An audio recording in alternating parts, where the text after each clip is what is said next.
Today we are delighted to welcome Sinead Butler from Esker House to discuss her work. But just before I pass you over to Sinead, you're all very welcome, of course, but a special welcome to any new community members and to those who may be joining the Lunch and Learn for the first time. Just a brief run through of the format. If anyone has any questions during the presentation, feel free to add them in the chat. If time permits, we may get to some of the questions after the presentation. Otherwise, we'll post them in the Lunch and Learn section of the community afterwards. And I'll give a brief community update just before we close the session. So, Sinead Butler is the coordinator of the community support team at Esker House, supporting women and their children who are or have been subjected to domestic abuse and coercive control by their partners or former partners. Sinead has completed the THUS certificate course in reflecting on and responding to domestic abuse and coercive control, which, as many of you are aware, is delivered by Madeleine McAleer from Haven Horizons. Sinead has extensive experience in community frontline protection and support, having worked for 20 years as a member of the Garda Síochána. She held the role of family liaison officer while working as a guard, bringing families and victims of crime through the court process for criminal trials in the circuit court. So Sinead will now give us some insight into her work with a focus on her experience of civil restraining orders. Hi everyone. Sharon, can you hear me there? Yeah. Yeah, perfect. Yeah, thanks. Thanks for having me, Sharon and Madeleine and Katrina. It's my first time presenting now, so just bear with me while I sort out the tech stuff. So as Sharon was saying, I'm Sinead Butler and I am the coordinator of the community support service here in Esker House. And most of our work is about supporting women going through the domestic abuse, the Domestic Violence Order Acts really that are available under the Domestic Violence Act. But more recently, we've had women presenting where they didn't quite fall into that category of being eligible for a domestic violence order under the Act. And we started looking elsewhere to see how could we support them and what the legal remedies were there to protect them from the behaviour that they were being subjected to. And that behaviour, namely, was stalking and harassment. So lo and behold, we had got a bit of training last year from Safe Ireland about the Civil Restraining Order. So I started looking into these then and how do we go about helping women apply for these restraining orders and were they adequate to protect them for what they were going through. So I suppose it's important to for us to look at why we needed them in the first place. Is that going on to the next slide there, Sharon? Yeah. So why did we need this? So I guess like stalking and harassment were always crimes anyway. And there was legislation provided for the specific offences of stalking and harassment. However, there was inadequate daily protection to victims who were being subjected to these, and they weren't really being addressed sufficiently by law.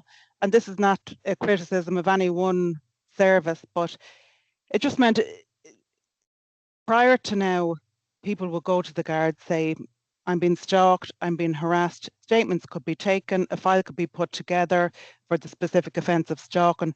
But in the meantime, they had little or no protection really. And even if charges were brought against an offender and bail conditions were set, I don't believe the bail conditions adequately protected the women. Or when I always say women because we just deal with women, but the victims. There was little or no sanction if those bail conditions were broken and if the perpetrators were brought to court because they're not adhering to their bail conditions.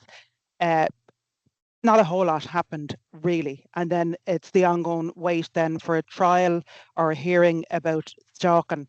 So that's really why it was deemed that this was needed. And it seemed to be only women who fell into the domestic violence category could get some protection in the way of an order.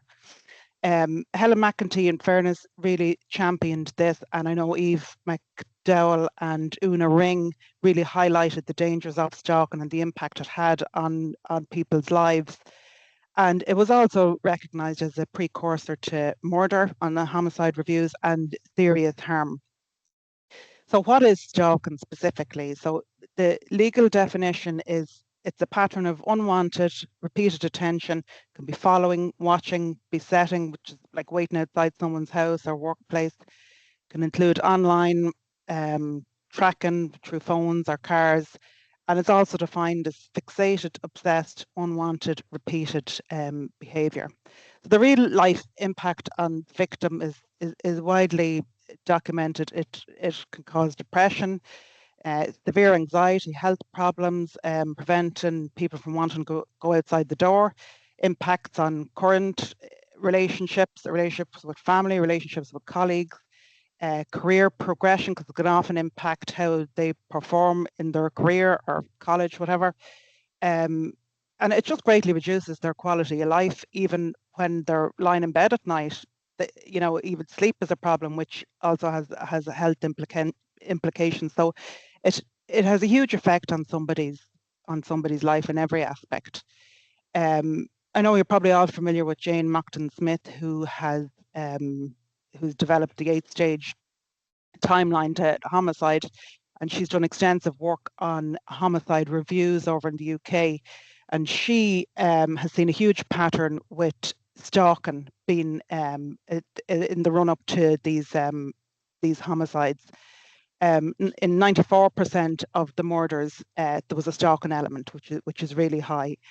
It's a key indicator for serious harm as well. And in the majority of cases, there was no violence, there was no history of violence from the perpetrator to the victim until the fatal assault occurred, which is really scary as well. So it's not just a bit of harmless stalking or watching; it can really escalate, and it particularly escalates when there's a challenge there, quite like coercive control, and that can trigger then an escalation of violence or the seriousness of the stalking going on, and that challenge is usually them telling someone else, the victim telling somebody else it's going on, going to an employer that it's going on. It could be going to the guard. Sometimes that escalates things because sometimes the perpetrator may be just given a warning or something, prior to this these orders coming in, which is a bit more stringent than previous experience. So the specific section that covers this order is section 27.3. It provides the court on application under the section may make an order where it's of the opinion that there's reasonable grounds for believing that the respondent, who is the offender, has engaged in irrelevant conduct towards the applicant, or a person connected to the applicant. Now, I'll go into this a bit later because there's a bit of confusion about that point. And the making of the order is taking all the circumstances is necessary, proportionate, and for the purpose of protecting the safety and welfare of the applicant. So the standard of proof that the judge needs to see is that they must be satisfied that the relevant conduct has occurred, and that it's necessary and proportionate and for the purpose of further protecting the respondent from further harm. The safety and the impact on the safety and welfare of the applicant doesn't need to be proven, but it must show the court that any reasonable person would see that this would impact on a person's life if they're subject to that kind of conduct. So specifically, what is the conduct? So this list is not exhaustive, and it can include other harmful behaviours named by the applicant.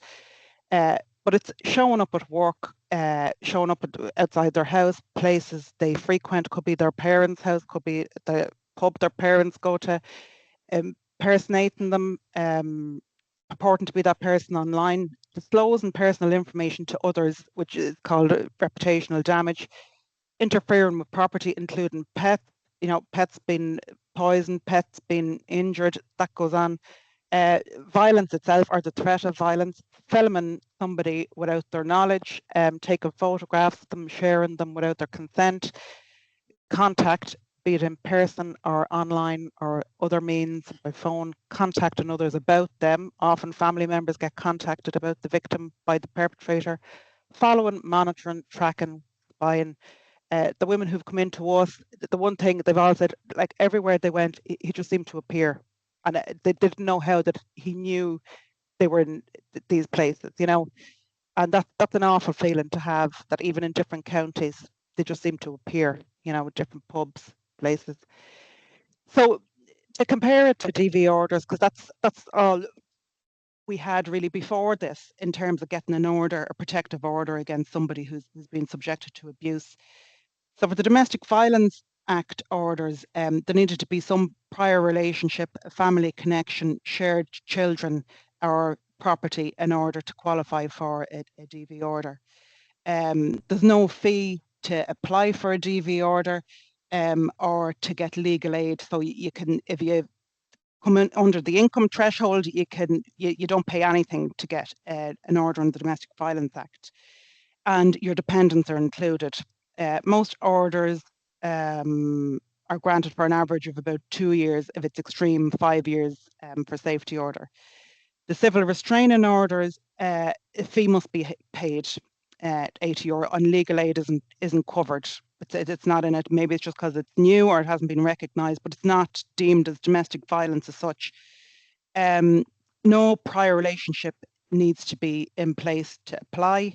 The threshold, according to the courts and the judge, the few times I was in court, seems to be higher than that needed to grant a Domestic Violence Order Act. Locations can be named, places you frequent, you know, be it a workplace, a school, where you live, can be named in your order to prevent the offender from going to these places.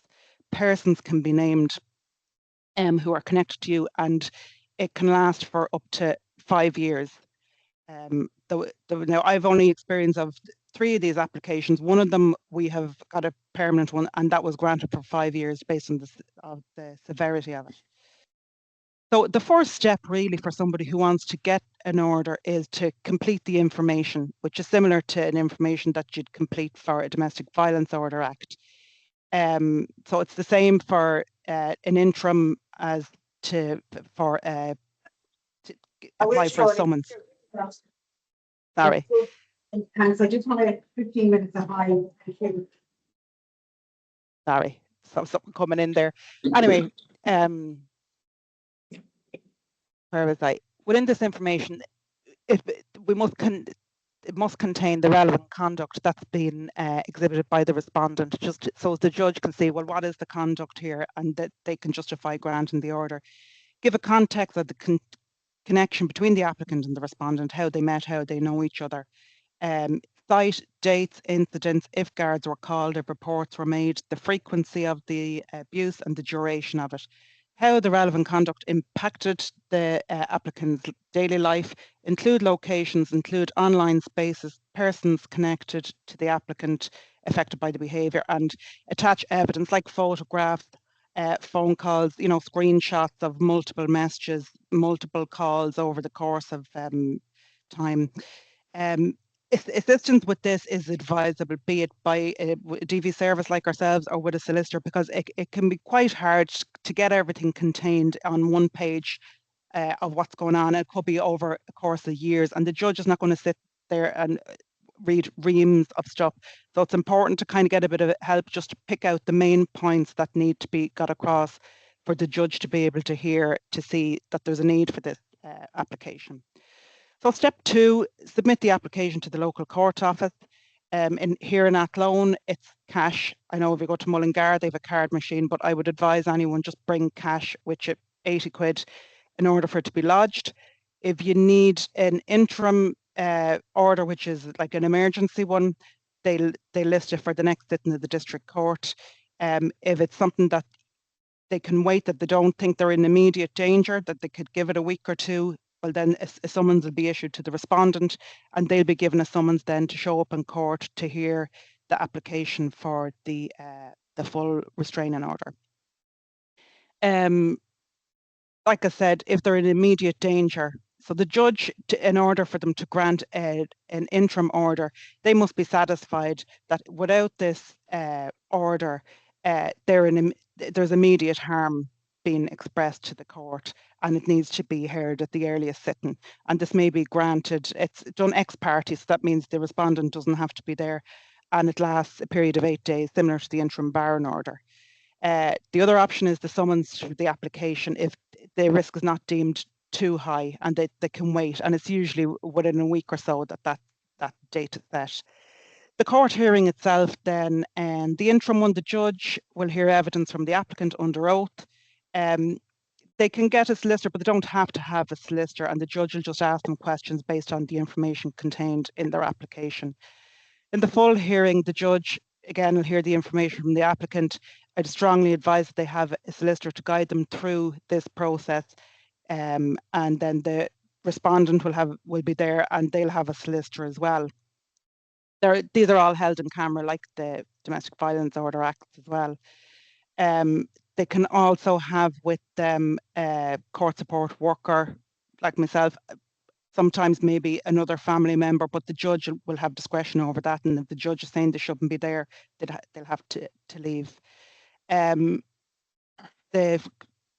CRO can be issued in the absence of the respondent once the judge is satisfied that it has been served and that they were aware that they had to be in court, and that the summons was served and endorsed. And sometimes a guard might have to come in and say, yeah, that was served on such a date.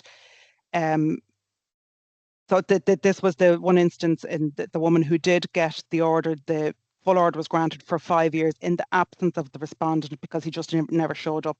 But the court was satisfied that he knew about it, and there was no contest to it. So the court outcome then, if in order to grant the order, like I said before, the judge has to be satisfied relevant conduct occurred, it adversely affected the applicant, it was required to protect the applicant from further harm, and it was proportionate and necessary based on the facts that they heard. Now, the times I've been in court with this, the judge had mentioned that the criteria, the threshold is higher in CROs than it is for DV orders. Now, if they don't grant the order, the judge must give a reason for their decision not to grant the order. The order only becomes active when it's served on the respondent, when they have knowledge that the order is in place and what it contains.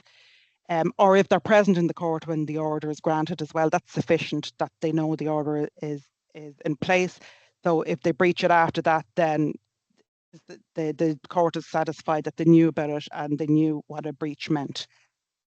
So what does it prevent? It prevents the use and threatening violence, following, communicating, approaching with such distance as the court shall specify. So they can say 5 kilometres from where the applicant lives, or 5 kilometres. If you have no business to be in a place where somebody lives, somebody works, somebody goes to school, well then the judge can specify that. But if it's a thing that, say, the respondent lives in such a place or works in such a place and they legitimately have to go within 5 kilometres of this area, well then they can reduce that. They can go, yeah, okay, you're justified in kind of passing that bus stop to get to X place, but you cannot loiter around that person's parents' house or whatever without just cause. So they can adapt it and engage in forms of conduct that the court specifies based on what the applicant has said in their information.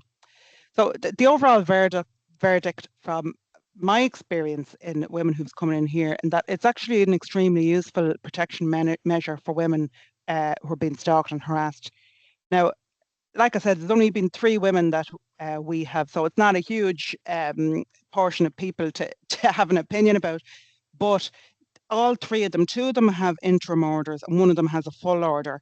Since these orders, 3 orders being granted, all 3 women have reported that the stalking behaviour has ceased completely. They've had no text, no contact, no following, nothing. And I believe that's because the orders were served by guards, and the guards who served them explained to them what would happen if these orders were breached, i.e. they'd get arrested. And you know, as scary as these people might appear, none of them want to be getting arrested, you know. And of the three, they were all kind of people who were working, would be people who weren't in trouble with the law. I'm talking about the respondents, weren't in trouble with the law before, not deemed violent, or, you know, people who will be involved in criminality. So I think the fear of them getting arrested was probably enough for the stalking behaviour to cease. And these were all behaviours that were going on for at least 3 years. The process itself can be a bit arduous. In all three cases, they were all put at the very end of the court list. So you're talking hours upon hours sitting there waiting to be called, everything else put in before it. The threshold seems to be higher than that of a D order. It was explained to me by somebody working in the court that, they don't want everyone applying against each other. You know, this perception that they're taking orders against their neighbour because their neighbour's annoying them down the road. But that's not my experience. I think the women who came in here seeking these orders just couldn't get help anywhere else, really, and this was their last port of call, and it was severely affecting their lives. There's a bit of confusion about persons connected. We had one order granted where a woman's adult children were named on the order as people that the respondent could not contact. Then we had another woman whose elderly parents were being contacted to the point where they were being followed to their local pub and photographs being taken of them. A solicitor told me that they could not be named in her order because they would have to apply by in their own right, because the behaviour is against them. So I think it's taken on a case by case basis. So that's one thing that confuses me about them. But overall, I think they're a really good order to have, and the results so far have been good. I'd like to thank you all for listening. I'm sorry if I went over time a bit. I'll take any questions if people have them. I hope I made sense, and I'll hand you back to Sharon. Thanks a million. That's great. Thanks so much for that, Sinead. There's actually so much